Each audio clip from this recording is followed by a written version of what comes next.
One message changed everything. Fashola woke with a scream lodged in her throat. Her body jacked upright on the bed, chest heaving as though she had been running from something with claws and teeth. The room was dark, save for the thin blade of moonlight slicing through her curtains.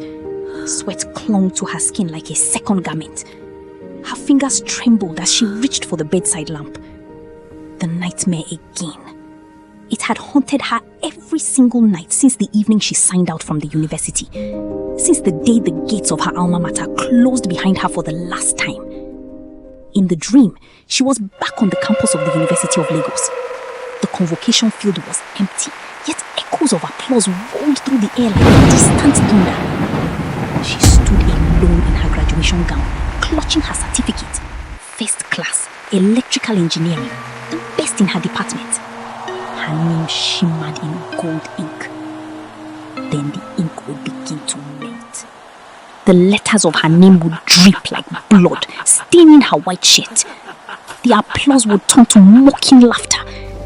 And from the engineering building, a shadow would emerge, tall, faceless, calling her name in a voice that sounded like broken wire sparking in rain. Fashola.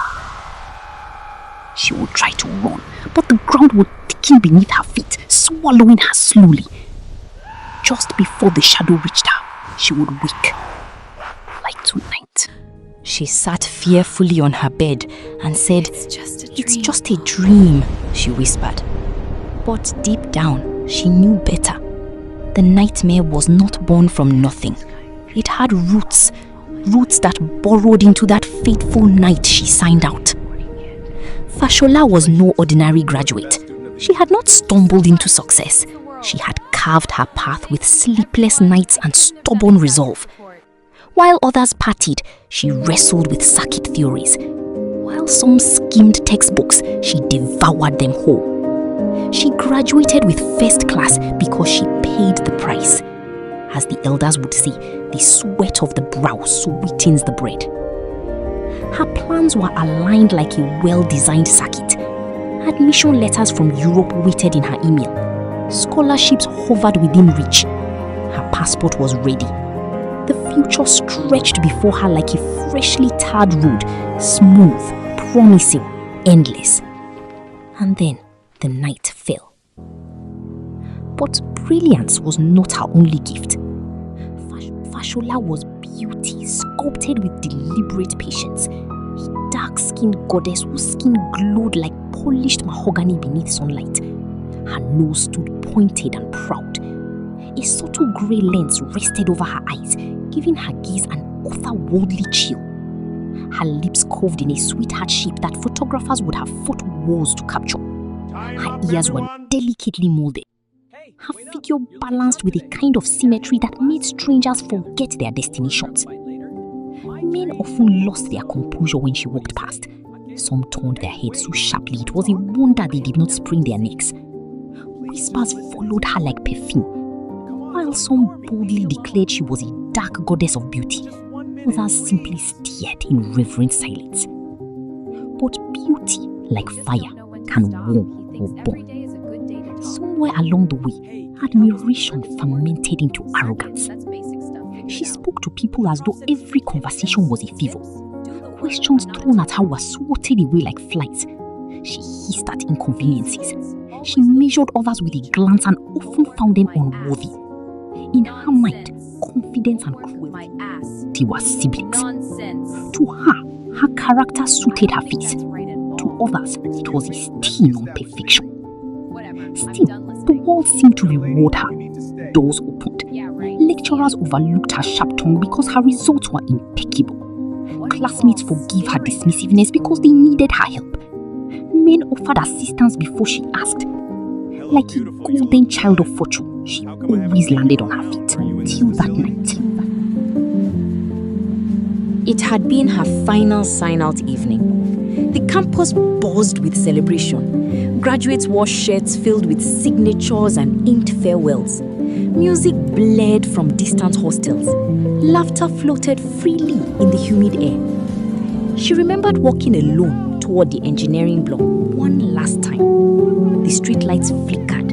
A minor fault in the power line she had assumed with professional instinct. Near the transformer house, she saw him. A middle-aged technician, face smudged with grease, struggling with exposed cables. Sparks snapped angrily at his hands. Please help me hold this wire. Help me hold this wire, he had called out, voice strained. If it falls, the whole line could trip. The whole line could trip. Fashola paused, irritation creasing her perfect brows. Her white sign-out shirt was pristine, signatures arranged like art Line could across trip. it. What? Do I look like a Do I NEPA look like staff to NEPA you? staff to you? She snapped. The man looked I just startled. need a minute. I just need a minute. She hissed. I didn't I graduate didn't with first graduate class with just to first end up class to holding hold dirty wires. wires. Be careful of me next time. His eyes changed then. Not angry, not pleading, just still. As you have chosen. shall As it you have be. chosen, he said quietly. So shall it be. She rolled her eyes and walked away. It's exploding! Moments later, the explosion tore through the silence. A thunderous blast split the air. Darkness swallowed the campus. Students screamed. Smoke spiraled into the sky. She turned, heart slamming against her ribs, What is happening? just in time to see flames licking the transformer house. And within the fire, she thought she saw a silhouette. The investigation later ruled it an electrical fault, a tragic accident. The technician's body was never properly identified. Some said he was a contract worker. Others insisted no such worker had been scheduled that night. But from that evening onward, her dreams began. The melting name, the mocking laughter, the shadow emerging from the engineering building. Fashola paced disappointedly in her room. Europe was no longer certain. Her visa process had stalled mysteriously. Scholarship emails had gone silent. Opportunities slipped through her fingers like water through a sieve. It was as though an unseen circuit had been rewired against her. She stopped in front of her mirror. The same flawless face stared back, beauty untouched. Yet her eyes, they held something new. Fear. For the first time in her life, she wondered if excellence without humility was a tower built on sand. If perhaps that night had been more than coincidence. If perhaps some doors closed not because of destiny, but because of pride.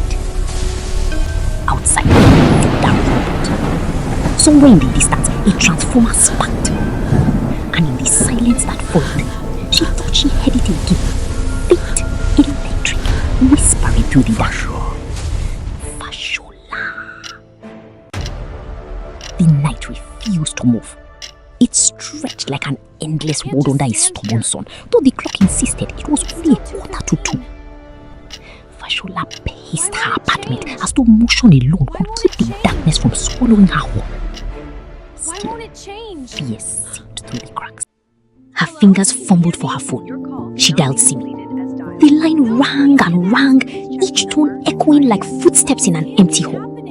No answer. Simi, the only soul in the entire electrical engineering department who loved her without condition. While others tolerated Fashola, admired her, envied her, or endured her, Simi simply loved her. Not because she was brilliant, not because she was beautiful, but because she saw beyond the sharp edges and believed there was softness hidden somewhere beneath. They had grown inseparable, study partners, prayer partners, secret keepers. Where Fashola was fire, Simi was water. Where Fashola was thunder, Simi was calm rain. Fashola redialed. This time, they co-connected. Simi, I'm scared. It happened again tonight. I'm going crazy. Where are you? At home. I'm in my house, for Christ's sake. Where would I be at the ungodly hour? The bush? It is very late. You'll have to endure through the night. I'll come over. First thing in the morning, please. Stay with me on the phone. I'm scared. I feel like someone is watching me. I am not sure I can make it through the night. And as if fear itself had been waiting for its cue, The line began to crackle. The call dropped. Fashola froze. At that very moment, a violent wind lashed against her windows. Her breath caught in her throat. A dreadful thought crept into her mind. Perhaps this is how my story ends. She swallowed hard. Even the mighty bow when the storm grows fierce.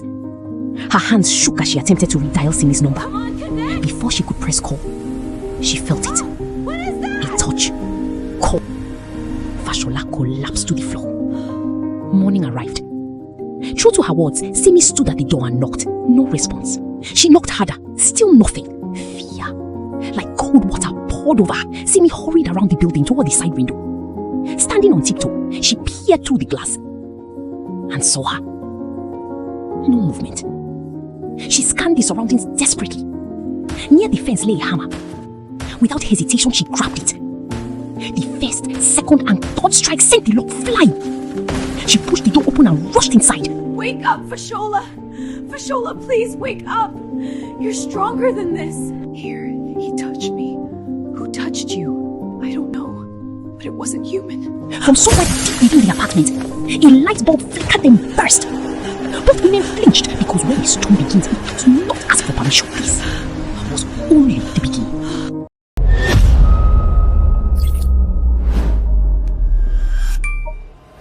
Watch out for part 2.